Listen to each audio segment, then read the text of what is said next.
한국직업방송과 연합뉴스TV가 함께 만드는 취업 전문 뉴스 투데이 고용플러스입니다. 개천에서 용난다라는 말 요즘엔 통하지 않는다는 얘기가 자주 나오고 있는데요. 양극화 심화로 노력을 해도 자신의 처지를 바꾸기 힘들다고 생각한 사람들도 늘었습니다. 한상용 기자입니다. 계층 간 이동 가능성을 뜻하는 개천에서 용난다는 우리 정치권에서도 하나의 화두가 됐습니다. 성장을 지속시키면서 함께 잘 사는 경제를 만드는 것입니다. 미래의 희망을 만들면서 개천에서 용이 나오는 사회를 만들자는 것입니다. 시민들의 의견은 어떨까? 우리 사회상에 관해 서울시가 시민 의견을 물어보니 24% 정도만 내가 노력하면 계층 이동이 가능하다고 답했습니다. 노력하면 사회, 경제적 지위가 상승할 가능성에 대한 질문에 보통은 48.4%, 낮다는 답변은 27.7%였습니다. 76% 이상이 사실상 개천에서 용난다는 더는 우리 사회에서 통하기 어렵다고 여긴 셈입니다. 부모 세대 역시 비슷한 생각입니다. 작년 통계청 자료에 따르면 자녀 세대의 계층 상승 가능성이 낮다고 응답한 비율은 54.5%, 2013년 때의 43.7%보다 약 11%포인트나 늘었습니다. 처음부터 갖고 태어난 수저 색깔을 바꾸기 어렵다고 보는 사람이 갈수록 증가한 겁니다. 사교육에 미치는 영향이 매우 강력한 상황에서 개인의 노력만으로 계층 상승을 이루기에는 한계가. 전문가들은 계층 이동이 점점 어려워지는 상황을 개선하려면 과감하고도 세밀한 교육, 입시제도의 개혁이 필요하다고 지적했습니다. 연합뉴스TV 한상용입니다. 매년 5월은 일하는 저소득층을 지원하는 근로자녀장려금 신청하는 달입니다. 올해부터는 소득 요건만 맞으면 30살 미만 청년 1인 가구도 대상이어서 전체 국민 4명 중 1명꼴로 가구당 평균 110만 원을 받을 수 있는데요. 어떻게 신청하면 되는지, 주의할 점은 없는지 이승국 기자가 전해드립니다. 올해 국세청으로부터 근로자녀장려금 지급 안내를 받은 가구는 모두 543만 가구. 지난해 2배에 가깝습니다. 특히 단독 가구 연령 제한이 없어져 안내 대상 가구 중 30세 미만 단독 가구가 4분의 1이 넘습니다.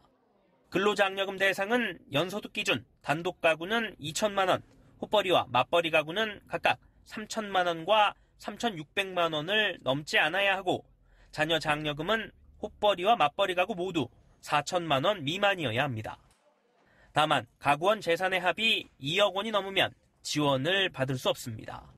최대로 받을 수 있는 금액은 근로장려금 300만 원, 자녀장려금은 자녀 1명당 70만 원입니다. 저 같은 그런 서민한테는 좀 큰 돈이에요. 학원비나 아니면 아이들 양육하는데 아니면 또는 그런 생활비나 이런 데 많이 쓰게 되더라고요. 대상과 지원액이 늘면서 올해 근로장려금 가구당 평균 지급액은 110만 원으로 지난해 75만 원보다 크게 올랐습니다. 영세 자영업자 하시는 분들이나 또 일하는 청년층에게 국가적으로 희망을 주도록 그리고 그 집행 과정에서 국세청에서 전혀 불편함이 없도록 최선을 다하도록 하겠습니다. 장려금 신청은 일선 세무서 창구 외에 국세청 홈페이지와 모바일 앱으로도 가능합니다. 국세청은 이달 중 신청을 받은 뒤 심사를 거쳐 추석 전까지 장려금을 지급할 계획입니다. 연합뉴스TV 이승국입니다. 타결이 임박한 것 같던 미국과 중국의 무역 협상이 또다시 앞이 안 보이는 상황에 빠졌습니다. 중국산 제품에 무거운 관세를 물리겠다는 미국 측 압박이 현실화하면 우리 실물 경제와 금융에 악영향은 불가피합니다. 그야말로 고래 싸움에 새우등 터지는 겁니다. 소재영 기자입니다.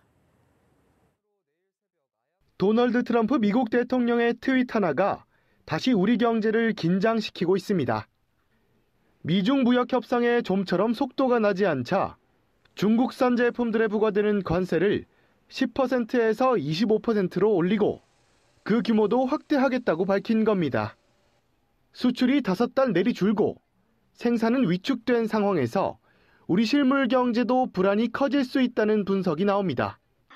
무역 분쟁이 좀 악화되면 중국과 미국의 수요가 축소되면서 안 그래도 수출이 좀 부진한데 이것이 더 부진해지는 요인으로 작용할 수 있겠습니다. 금융시장도 흔들리는 모양새입니다.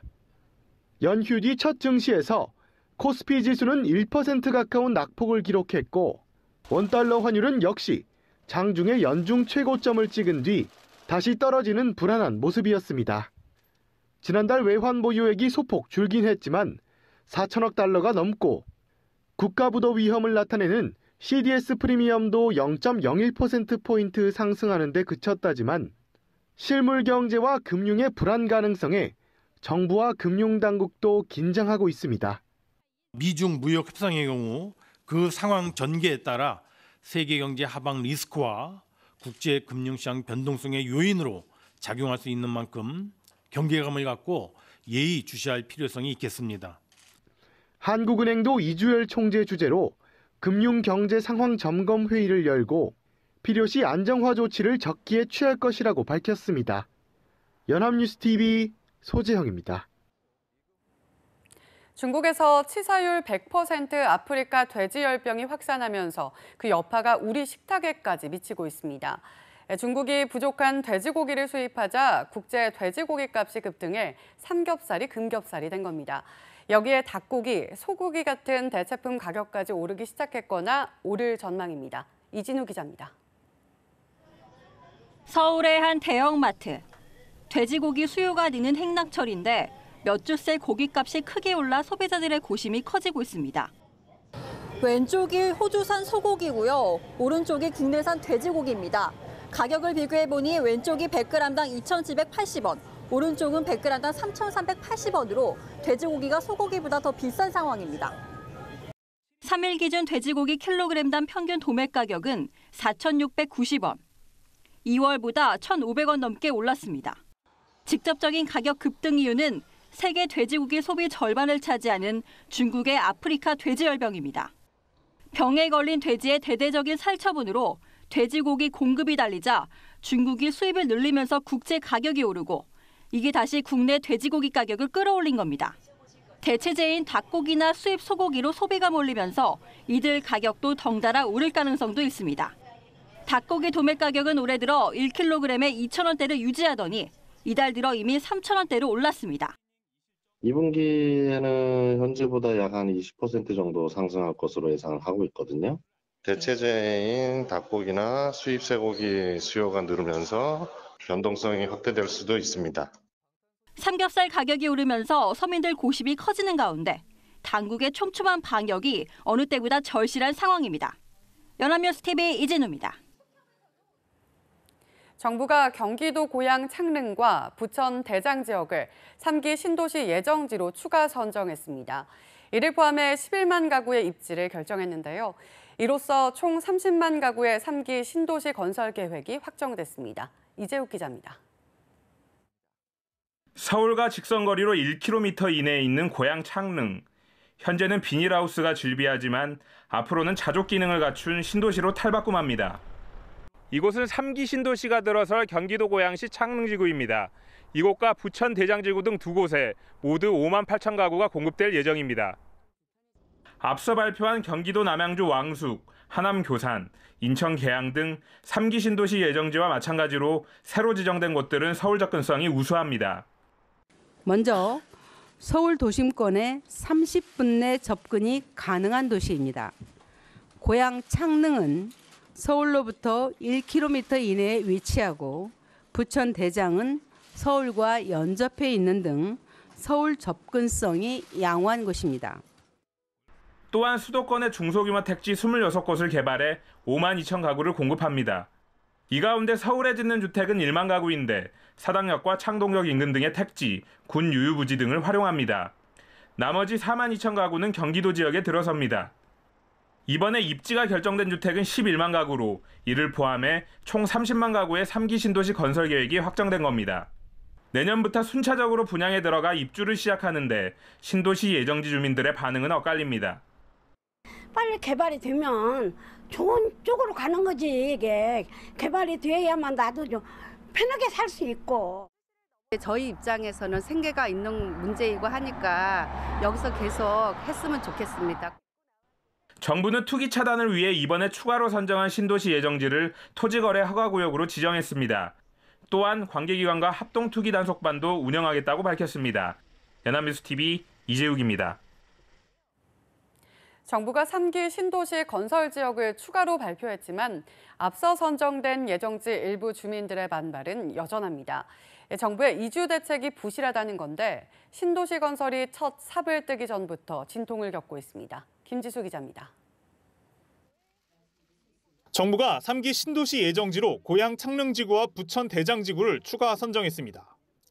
하지만 지난해 말 먼저 선정된 남양주 왕숙, 과천, 인천 계양 등 예정지 4곳의 주민 반발은 여전히 이어지고 있습니다.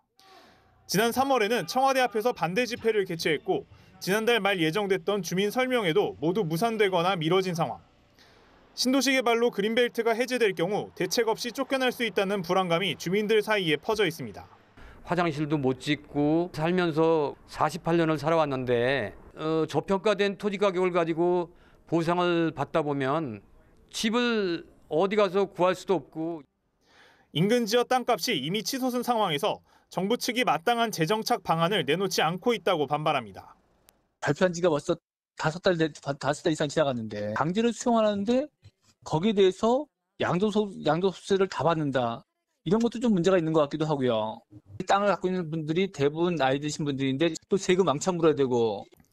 전문가들은 주민들이 납득할 만한 환경 영향 평가에 기반한 설명회 개최와 대토제도의 적극 검토 등이 필요하다고 조언했습니다. 지금 보상을 안 받고 분양을 받을 수 있는 대토제도 같은 것들이 생겼는데 기존 주민들한테 편리하게. 정부는 다음 주에 3기 신도시 주민 설명회를 다시 열 계획인데 반발 주민들을 얼마나 설득할 수 있을지 주목됩니다. 연합뉴스TV 김지수입니다. 밤에 몸이 갑자기 아프면 병원 응급실을 찾기 마련인데요. 저희 연합뉴스TV가 야간에 응급실을 살펴봤더니 경증 환자나 주치자들이 많아 정작 진료가 꼭 필요한 환자와 이들을 돌봐야 할 의료진이 불편을 겪는 경우가 많았습니다. 정인용 기자가 취재했습니다. 자꾸 치다 몸이 한쪽 쏠리면서 좌측 다리가 이 발목에 걸려가지고 땅바닥에 새벽 3시가 넘은 시각 119를 통해 응급실을 찾은 이 환자는 분류 결과 경증 환자입니다. 보시는 것처럼 응급실 입구인 이곳에서부터 전담 간호사를 통해 환자 분류가 시작됩니다. 중증 환자와 경증 환자를 나눠 치료의 우선순위를 정하기 위해서입니다. 병원 관계자들은 증상이 가벼운 환자들이 중증 환자보다 훨씬 더 많다고 설명합니다. 주말에는 많을 때는 한 200명 정도 오게 됩니다. 그다음에 연휴 때는 한 300명 정도까지 오고요. 응급실 분류 기준이 있습니다. 거기서 1에서 3등급까지를 중증에 준한다고 하는데 그 비율이 한 40% 정도 됩니다. 상황이 이렇다 보니 정작 중증 환자를 치료할 땐 진이 빠져있기 일쑤. 더 힘든 이유는 따로 있습니다. 매일 끊이지 않는 주치자들 때문입니다. 통증을 호소하는 건지 술버릇인지 구분하기 힘들 정도입니다. 우리도 병잘 살아요. 알았으니까 누워봐요. 안 아파. 제발 살려주세요. 알겠어요. 진정하세요. 제발요.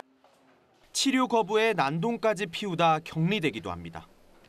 보안요원과 간호사, 격리실 담당자까지 총동원해도 대응이 쉽지 않습니다.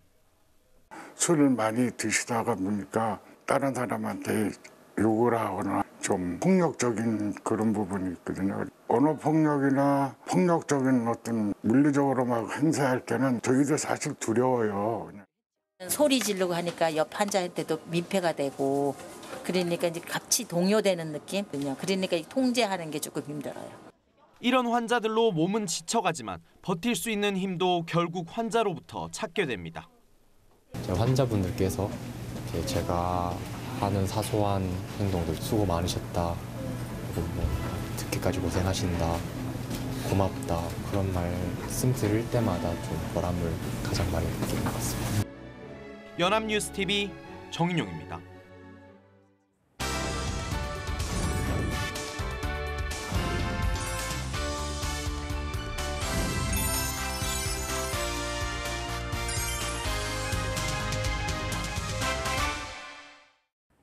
사회적으로 핫한 이슈를 키워드로 알아보는 핫키워드 시간입니다. 안채홍 아나운서 안녕하세요. 안녕하세요. 핫키워드 시간입니다. 취업 불황기일수록 경력 단절 여성과 노인, 사회적 약자의 취업은 더욱 어려울 수밖에 없습니다. 이 장애인도 예외는 아닌데요. 이 때문에 정부는 장애인 고용 기금까지 마련하며 이 장애인 고용을 독려하고 있죠. 그렇다면 현재 장애인의 고용률은 어떨지 핫키워드에서 살펴봅니다. 네, 호황, 불황과 상관없이 약자들에 대한 사회적 참여는 계속되어야 하지만 현실은 녹록지가 않죠. 이 때문에 정부가 장애인 고용기금까지 마련한 건데 성과는 어떤가요? 네, 먼저 이 장애인 고용기금에 대해 말씀드리자면 정부는 장애인 고용 촉진을 위해 정부, 지방자치단체, 50인 이상 공공기관과 민간기업 등의 장애인 고용률이 일정 수준 이상이 되도록 의무화하고 있는데요. 만약 100인 이상의 사업장에서 장애인 고용률이 의무 고용률에 미달하면 장애인 고용 부담금을 내도록 하고 있습니다. 하지만 대신 의무 고용률을 초과하면 장애인 고용 장려금을 지원하며 채찍과 당근 정책도 병행하고 있는데요. 하지만 현실은 냉담합니다. 고용노동부가 발표한 2018년 12월 기준 장애인 의무 고용 현황에 따르면 조사 대상 전체 민간 기업의 장애인 고용률은 2.67%로 정부가 정한 의무 고용률인 2.9%에 미치지 못하는 수준이었다고 합니다. 네, 2.9%도 결코 많은 비율이 아닌데 그에도 못 미쳤다니 그만큼 장애인을 잘 채용하지 않는다는 거네요. 네, 그렇습니다. 이 규모별 고용률을 살펴보면 100인 미만 사업체는 2.42%, 100일에서 299인 사업체는 3.05%, 300일에서 499인인 사업체는 2.99%, 500일에서 999인 사업체는 2.95%였는데요. 100인 미만의 사업체를 제외하면 기업 규모가 커질수록 장애인 고용률과 이행 비율이 저조해지는 셈입니다. 가장 놀라운 건 1000명 이상 사업체의 장애인 고용률이었는데요. 1000명 이상 사업체 737곳에서 근무하는 장애인은 58,120명으로 이들 사업체의 장애인 고용률은 2.35%로 나타났습니다. 즉 100인 미만의 사업체보다도 고용률이 낮았다는 뜻입니다. 네, 규모가 큰 기업체에서 오히려 장애인 고용률이 낮다는 것이 충격적인데요. 그렇다면 공공기관에서도 장애인 고용을 의무적으로 해야 하는데 이 경우에는 어떤가요? 네, 안타깝게도 상황은 비슷합니다. 지난해 12월 기준으로 정부 기관에서 근무하는 장애인 공무원은 24,615명으로 조사됐는데요. 그런데 이 인원은 전년보다 오히려 216명이 감소한 수치입니다. 고용률도 2.88%에서 2.78%로 떨어졌고 의무 고용률 역시 3.2%에도 못 미쳤는데요. 특히 정부 기관 중에서도 교육청의 장애인 공무원 고용률은 1.7%에 불과했습니다. 교육청은 2017년에도 장애인 공무원 고용률이 1.84%로 정부 기관 가운데 가장 낮은 수치를 기록했는데요. 이러한 교육청의 공무원 고용률은 정부 민간을 포함한 모든 부문에서 가장 낮은 것으로 조사됐습니다. 네, 무엇보다 교육적인 측면에서라도 장애인의 사회적 진출을 독려해야 할 교육청에서 이 고용률이 가장 낮았다니 정부 기관으로서 해야 할 일을 제대로 하고 있지 않다는 생각마저 들게 합니다. 게다가 교육청뿐만 아니라 전반적으로 정부 기관의 장애인 공무원 고용률이 떨어졌다는 것 자체도 큰 문제라는 생각이 듭니다. 네, 그렇습니다. 그런데 공무원뿐만이 아닙니다. 이 공무원이 아닌 정부 기관의 일반 근로자 가운데 장애인의 비율은 4.32%로 이 역시 전년도 비율이었던 4.61%보다 떨어진 수치인데요. 또 공공기관의 장애인 고용률은 3.16%로 그나마 전년보다 0.14% 높아진 수준입니다. 이렇게 정부, 공공기관, 민간기업을 모두 포함해서 조사 대상이 된 장애인 의무 고용 사업체는 29,018곳이었는데요. 이 중 장애인 근로자는 22만 6,995명으로 조사됐습니다. 평균 장애인 고용률로 보자면 2.78%에 불과했습니다. 네, 장애인 의무 고용 사업체 근로자 100명 중 장애인은 3명도 되지 않는다는 셈이잖아요. 그런데 기업 입장에선 장애인 고용 부담금을 내는 것도 큰 부담일 텐데 어떻게 이렇게 장애인 고용률이 적은 건가요? 네, 원인은 간단합니다. 장애인을 고용해서 지원금을 받는 대신 부담금을 내는 기업이 늘고 있기 때문인데요. 고용노동부와 한국장애인고용공단에 따르면 지난해 장애인 고용 촉진 기금 적립액은 9,495억 원으로 2,494억 원이었던 2013년보다 5년 사이 무려 4배가 넘게 불어났는데요. 그만큼 고용 부담금을 내는 사업장이 많아졌다는 뜻입니다. 네, 더욱이 장애인 고용의 또 다른 문제는 일자리의 양은 물론 단순 노동에서 벗어난 양질의 일자리를 찾기 어렵다는 겁니다. 아무리 냉혹한 취업 빙하기라도 따뜻한 동행에 대한 의지만은 사라지지 않을 수 있길 희망해 보겠습니다. 지금까지 핫케어드 안치홍 아나운서였습니다. 고맙습니다. 고맙습니다. 지금까지 투데이 고용 플러스였습니다. 오늘 저희가 준비한 내용은 여기까지입니다. 함께해 주신 여러분 고맙습니다.